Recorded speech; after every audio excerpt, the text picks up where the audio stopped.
You are now watching Zach Lesage PTCG. Let's get it! Yo, what's poppin' YouTube? Welcome back to Zach Lesage PTCG. I'm Zach Lesage. Word, what's poppin'? I don't know, I say what's poppin' way too much. But today we're going to be going over our top 5 budget decks in February. I mean, February just began at the time of the creation of this video. So it's one of those things, how do I know how these decks are doing in February? Well, I've modded them all throughout January, throughout the first week of February. And I'm like, these are really the decks that are seeing success. It's only 5. A lot of them are just competitive and they're doing well. A lot of these are single prize card attacking decks, but there is at least one new inclusion from last month. So if you want to check that out, watch the video. You're already here. If you haven't already, hit that subscribe button. The lists are going to be below in the show description if you click that below, along with the discount code to PTCGO so you can plug in code ZLesage5 to save off 5% on your next order of codes. All right, let's check out some of these cool decks. So coming in at our 5th place spot for the 5th best budget deck is kind of Muk Control. It's a new addition to the list, and I know a lot of peeps have been seeing this pop up online. This deck is a budget-based deck. If you look at it, like the Snorlaxes, Mucks, Munchlax, all those cards are not going to be hard to acquire. Sure, some cards like Bill's Analysis or Mawile-GX or Oricorio-GX, but a lot of these other budget decks will be playing similar cards. This deck works to stop your opponent from retreating by using Crushing Hammer, Absol, Galar Mine, stop them from attacking with Wondrous Lab, discarding their Switch and other valuable item cards with Muck, and eventually lead to a deck out scenario. Now, I don't want to go too involved or too in-depth here because I did do a full deck profile explaining this over an hour on my channel already. So if you haven't already, I am going to link this at the top as a YouTube card. So check there, or you can just check my channel, whichever works best. But this deck is a pretty cool deck. Now, it does have issues with time. I don't know if I'd necessarily play this in a best of 1. You'd have to play quite quick and be quite an expert on the deck. If you're playing it for the Players' Cup 3, each player only gets 12 minutes, and I think that your opponent could just sit there and draw pass, and you'll eventually lose the game.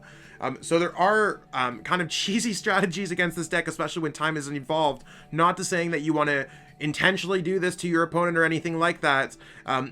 So this deck might not be well positioned due to the time factors in online events, but if you're playing in a best of 3, if you're able to win game 1, game 2 likely will not complete due to the lack of time remaining. And this is what happened at the GG Tour event, as this deck came 2nd place, losing the Ian Robb Centiskorch deck. So even at these large cash-based events that we have online, the biggest and best online events, this deck has performed well. The only reason why it's placed 5th is because of the time aspect in this game. So if you want to experiment, or maybe you have one of your friends who really wants to try to learn against Control, maybe you want to play it, maybe you want to learn how to play against it, it's really worthwhile. But this deck is actually a budget deck. Not a lot of people are talking about it being a budget deck, so I figured I'd put it on the list, give you something new instead of the same old Altaria based deck lists and stuff like that usually litter this list. So, I was talking about those Altaria decks. Yep, they're still up here. Excadrill is really one of those decks similar to Colossal, where it's good against Pika, it's good against E-Turn. It is a single prize card deck, so it can be well positioned. You got the Cinccino lineup in order for you to kind of draw some cards, discard some cards. So you're doing the Drill Bazooka, Cinccino, 11th Hour Tackle strategy, doing some extra damage there. And Altaria is thrown into the deck for good measure in case your opponent has outs to that. If your opponent does not have outs to Altaria, you can quite often just win against your opponent. The deck's fairly budget, with only a copy of Dedenne GX and Oricorio-GX really boosting up the price of this deck. But to be fair, those cards are fairly cheap compared to other decks. And it's not 4 Crobat Vs and Eternatus V decks. So if you want to play something, this is a really good, you should be able to beat a lot of decks in our metagame, like the Eternatus deck. You'd probably do well against some other single prize card decks too, maybe even being able to beat Mad Party and things like that, maybe even being able to just beat a Pika-Rom with the Altaria. So there's some cool strategies that you could learn from this deck. So even though it's a budget deck, doesn't necessarily mean it's absolutely the worst or anything like that. Where this deck struggles sometimes is like a single Wondrous Lab can take out this deck. It doesn't quite often have a high damage output, so a deck like Colossal VMAX can quite often tank a few hits.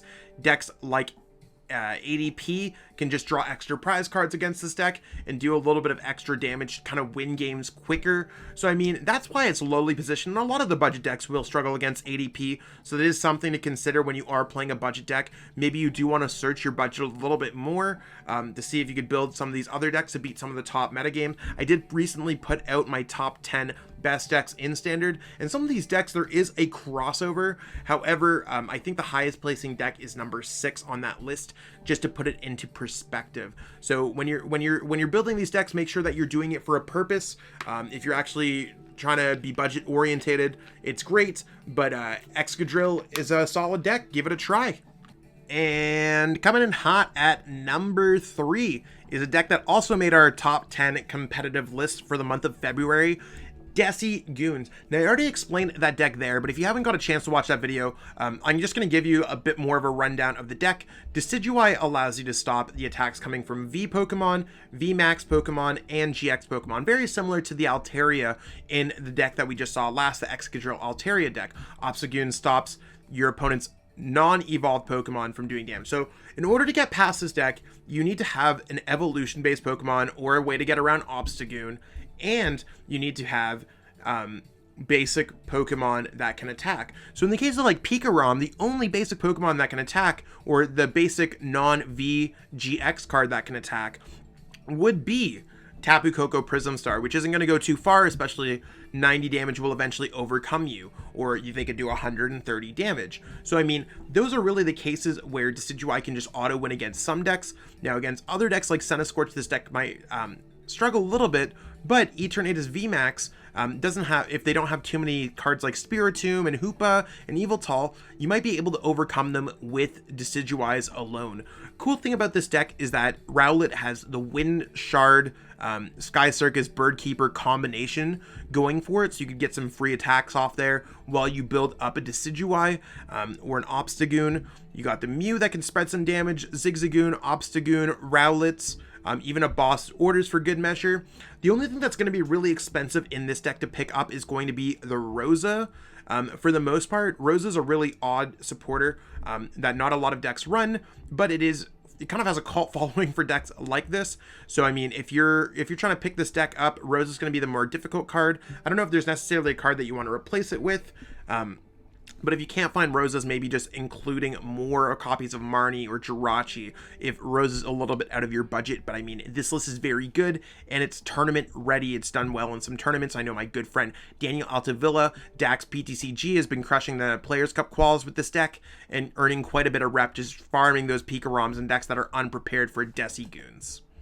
Ooh, we are at number 2, and if you're starting to notice a pattern here, the number 3, 2, and 1 spots all made the top 10 best competitive decks for February. So I mean, not only do we have these decks being budget, we have them being successful as well.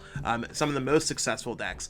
So this deck, I mean, I've already went over in the other video, so you're probably going to get a little bit more of a rundown. Watch that video too, because if you're playing any of these decks, you got to learn how to play against those top 10 decks. So it's kind of like the 2-for-1 special here.